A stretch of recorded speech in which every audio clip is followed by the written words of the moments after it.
Today we're going to be talking about autism spectrum disorders.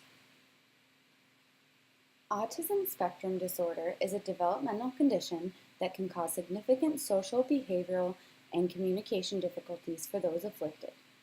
The criteria for being diagnosed with ASD includes deficits in communication, diminished ability to interact with others, restrictive, repetitive patterns of behavior and interests, symptoms that create difficulties and challenges in the ability to properly function within society, requires that symptoms be present in the early developmental periods of life, and these issues cannot be explained by another intellectual impairment.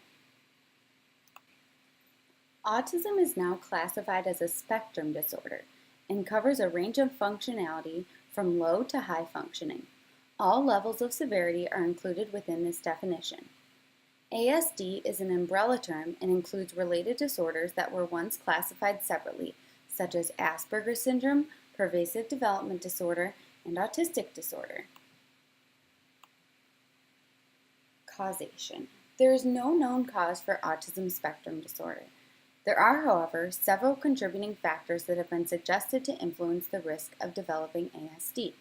These include genetics, environmental factors, family history of ASD, having older parents, having certain genetic conditions like Rett syndrome and Fragile X syndrome, very low birth weight, and extremely preterm babies. Demographics. Autism spectrum disorder spans all races, ethnicities, and socioeconomic groups. According to the CDC, 1 in 59 children has been diagnosed with autism spectrum disorder. ASD is 4 times as common among boys than it is amongst girls. Early detection. Symptoms of autism spectrum disorder present themselves in the early stages of development. Symptoms can sometimes be visible within the first year of the child's life. Children with ASD can be diagnosed as early as 2 years old, although most are diagnosed around 4 years old. Early detection is extremely beneficial. Seeking early treatment allows for quicker implementation of interventions and strategies that can aid the child in coping with problematic symptoms and behaviors. Since autism spectrum disorder covers such a wide range of severity, characteristics that are present in some people with ASD may not be displayed by others. There are many signs and symptoms that could possibly be indicative of autism spectrum disorder. The symptoms can be organized into 4 broad categories: communication and language, behavioral, sensory, and social. We're going to take a closer look at each of the categories and what those symptoms are. Before we talk about the specific symptoms, here's a visual example of the range and severity of characteristics and abilities associated with autism spectrum disorder. As you can see, intellectual and cognitive abilities of people with ASD range from severely intellectually disabled to highly gifted. As with all the other sections, they range in severity from mild to intense, minor to severe. Sensory processing. Many people with autism spectrum disorders have sensory processing issues or sensory sensitivities. Some experience sensitivity to light, sound, or touch. Others are virtually unresponsive to pain or extreme temperatures. Some lack the ability to properly process certain sensations. People with ASD may experience delayed processing of sensory input. Overstimulation can cause some children with ASD to feel overwhelmed or become upset. Many people with ASD have social communication issues. Some of these issues include lack of interest in engaging with others. They may lack awareness of social cues, trouble creating and maintaining social relationships, difficulty in understanding the motivation and feelings of others. They often prefer to be alone. They may have trouble relating to others and difficulty understanding certain concepts and phrases. People with ASD often exhibit several behavioral signs and symptoms. Here are a list of behaviors associated with autism spectrum disorders. Does not respond to their name by 12 months of age. Avoids eye contact. Does not participate in pretend or make-believe play. Resists physical contact.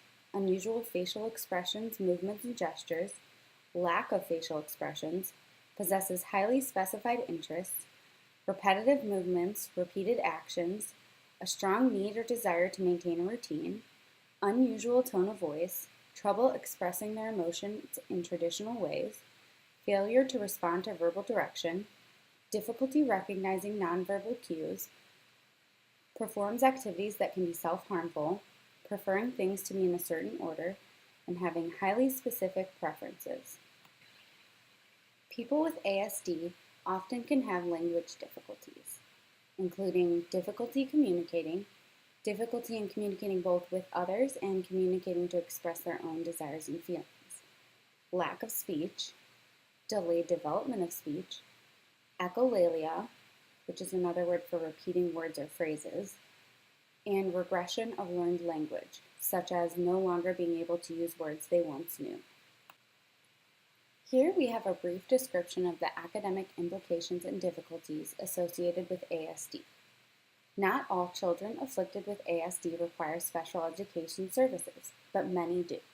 Children with more severe forms of ASD often attend alternative schooling. There are certain characteristics, behaviors, and difficulties that make it necessary for students with ASD to receive assistive services. Some of these include delayed cognitive development, delayed speech development or lack of speech, cognitive or intellectual impairments or deficiencies that may make learning in the same way or at the same pace as their peers difficult, deficits in fine motor skills that can cause students with ASD to have a hard time writing, learning disabilities that can sometimes be associated with ASD, requiring special instruction, behavioral problems that may cause difficulties within a classroom environment, sensitivity to schedule change and being insistent upon things being in a particular order or done in a certain way can be problematic in a traditional classroom environment. Students with ASD often have sensory issues and may require special tools and equipment to stay regulated throughout the school day. They may need to use communication devices to interact with others, and they can sometimes require modified workloads or assignments. They may struggle to develop and maintain social relationships. Inclusion is possible and is encouraged for students with ASD.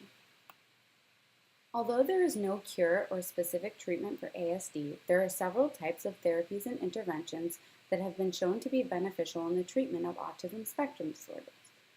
Some examples include the use of applied behavioral analysis, or ABA, occupational therapy, speech therapy, play therapy, cognitive behavioral therapy, psychotherapy or counseling, floor time/DIR, pivotal response training, relationship development intervention, or RDI, sensory therapies, SEL instruction, use of evidence-based practices, and social skills interventions and trainings. There are numerous devices, tools, and strategies designed to aid students with ASD, a few examples of which are AAC devices, implementation of visuals, PEC boards, maintaining a consistent schedule, the use of social stories, sensory tools and equipment, pressure vests and weighted blankets, noise blocking headphones, the use of rhythmic patterns, and creating a low sensory stimulation environment. These are just a few of the devices and tools that can help students with ASD. Finally, here are my references. If you're curious to know more about autism spectrum disorder, I would check them out. They're filled with tons of helpful information and additional links. Thanks so much for watching and listening. I hope you enjoyed.